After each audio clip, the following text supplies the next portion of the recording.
আজ 11 জুন 2025 সাল বুধবার। প্রচণ্ড গরমের পর অবশেষে দক্ষিণবঙ্গে আসতে চলেছে বৃষ্টি, এমনটাই জানিয়ে দিল আলিপুর আবহাওয়া দপ্তর। আজ বুধবার, বৃহস্পতিবার, শুক্রবার এবং শনিবার পর্যন্ত এই বৃষ্টির রেস চলবে। এই মুহূর্তে আমরা দেখে নেব কোন কোন জেলায় কেমন বৃষ্টি হবে, ভারী বৃষ্টির সম্ভাবনা রয়েছে কিনা, গরম কতটা কমবে এবং এর ফলে আবহাওয়ার কী পরিবর্তন হতে চলেছে। 2 নম্বরে আমরা দেখে নেব বৃষ্টি তো আসছে, বৃষ্টির পর সাগরে নতুন কোনো সিস্টেম তৈরি হয়েছে কিনা, দক্ষিণবঙ্গে কবে দক্ষিণ পশ্চিম মৌসুমী বায়ুর আগমন ঘটবে সেটাও আপনাদের জানাবো। তো চলুন বন্ধুরা, আমরা স্টেপ বাই স্টেপ সমস্ত কিছু আপডেট আপনাদের জানাবো এবং এই আপডেটের উত্তর নিয়েই রয়েছে এখনকার ভিডিওটি। প্রথমে আমরা দেখে নেব গত কয়েকদিন ধরেই অসহ্যকর গরমে গোটা দক্ষিণবঙ্গ এক কার্যত শেষ হয়ে যাচ্ছে। শহর থেকে জেলা সর্বত্র গরমের দাপট যেন সহ্যের সীমা ছাড়িয়ে যাচ্ছে। তবে এবার দক্ষিণবঙ্গে হাওয়া বদলের বার্তা দিয়েছে হাওয়া অফিস, অর্থাৎ প্রচণ্ড গরমের পর কিছুটা হলেও ঝড় বৃষ্টি আসছে।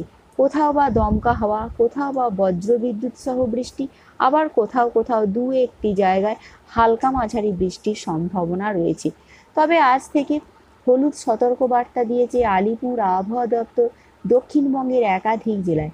তবে বৃষ্টির পরিমাণ সব থেকে বেশি হতে পারে যেটা মনে করা হচ্ছে উপকূলীয় জেলাগুলো, উত্তর 24 পরগনা, দক্ষিণ 24 পরগনা, পূর্ব পশ্চিম মেদিনীপুর, এছাড়াও কলকাতা সহ আশপাশের জেলাগুলো। অর্থাৎ প্রচণ্ড ভারী বৃষ্টি না হলেও হালকা বিক্ষিপ্ত কোথাও বা দমকা ঝোড়ো হাওয়া বইতে পারে, এমনটা পূর্বাভাস রয়েছে। তবে পশ্চিমাঞ্চলের যে জেলাগুলো রয়েছে, পূর্ব বর্ধমান, পশ্চিম বর্ধমান, বাঁকুড়া, পুরুলিয়া, ঝাড়গ্রাম, এখানে সেভাবে কিন্তু বৃষ্টির সতর্কতা নেই। তবে কি বৃষ্টি হবে না বন্ধুরা? বৃষ্টি হবে, হালকা কোথাও মেঘলা আবহাওয়া দেখা যেতে পারে, ছিটে ফোঁটা বৃষ্টির সম্ভাবনা রয়েছে। যেটা মোটের ওপর বলা হচ্ছে পশ্চিমাঞ্চলের জেলাগুলোতে গরম কিন্তু একই রকম থাকবে।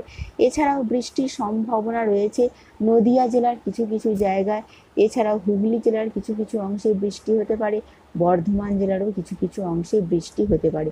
অর্থাৎ বৃষ্টির সম্ভাবনা রয়েছে আগামী 4 দিন, বুধ, বৃহস্পতি, শুক্র, শনি। বৃহস্পতিবারেও বৃষ্টির সম্ভাবনা রয়েছে প্রত্যেকটি জেলাতে এবং বৃষ্টির জন্য আবহাওয়া দপ্তর হলুদ সতর্কতা জারি করেছে। উপকূলীয় জেলাগুলো কলকাতা সহ কলকাতা, হাওড়া, হুগলি, বর্ধমান সর্বত্র কিন্তু একটা বৃষ্টির স্পেল আসতে চলেছে, এমনটাই রয়েছে পূর্বাভাস। প্রচণ্ড অস্বস্তিকর গরম রয়েছে, যার জন্য সেই জলীয় বাষ্পপূর্ণ আর্দ্রতা বায়ু রাজ্যে ঢুকছে, যার ফলে প্রচণ্ড পরিমাণে গরম চলছে। তবে আজকের দিনটাও কিন্তু আবহাওয়ার সেরকম কোনো পরিবর্তন হবে না, বৃষ্টির সম্ভাবনা রয়েছে কিন্তু প্রচণ্ড ভারী বৃষ্টির সম্ভাবনা আপাতত নেই। বৃহস্পতিবার বৃষ্টির পরিমাণ কোথাও কোথাও কিছুটা বাড়তে পারে, শুক্রবারও বৃষ্টির সম্ভাবনা রয়েছে এবং ভারী বৃষ্টি দু একটি জায়গায় হতে পারে, এমনটাই রয়েছে পূর্বাভাস। অর্থাৎ যেটা জানা যাচ্ছে যে দক্ষিণবঙ্গে প্রচণ্ড গরমের পর একটা বৃষ্টির রেস আসতে চলেছে। উত্তরবঙ্গ বৃষ্টির সম্ভাবনা রয়েছে, যেটা দেখা যাচ্ছে প্রত্যেকটি জেলাতে, বিশেষ করে ওপরের 5 জেলায় বৃষ্টি চলবে। বুধ, বৃহস্পতি, শুক্র, শনি, এই 4 দিনই বৃষ্টির স্পেল চলবে উত্তরবঙ্গে। অর্থাৎ সারা বাংলা জুড়ে আবহাওয়ার একটা ব্যাপক বদল ঘটতে চলেছে। আবার বৃষ্টির সম্ভাবনা রয়েছে, তার কারণ সাগরে আসছে নতুন সিস্টেম, নিম্নচাপ তৈরি হবে আগামী 17 থেকে 18 তারিখের মধ্যে, যার ফলে আবার একটা ঝড় বৃষ্টির পূর্বাভাস রয়েছে দক্ষিণবঙ্গে। অর্থাৎ পরপর দুবার এই ঝড় বৃষ্টি হচ্ছে এবং এই নিম্নচাপের হাত ধরেই আবার দক্ষিণবঙ্গে বর্ষার আগমন ঘটতে পারে, এমনটাই মনে করা হচ্ছে।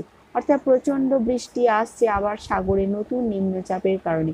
অন্যদিকে বাংলাদেশেও বৃষ্টির সম্ভাবনা রয়েছে, ঢাকা, খুলনা, বরিশাল, চট্টগ্রাম, রাজশাহী, রংপুর, এখানেও কিন্তু বৃষ্টির সম্ভাবনা রয়েছে, যেটা দেখা যাচ্ছে।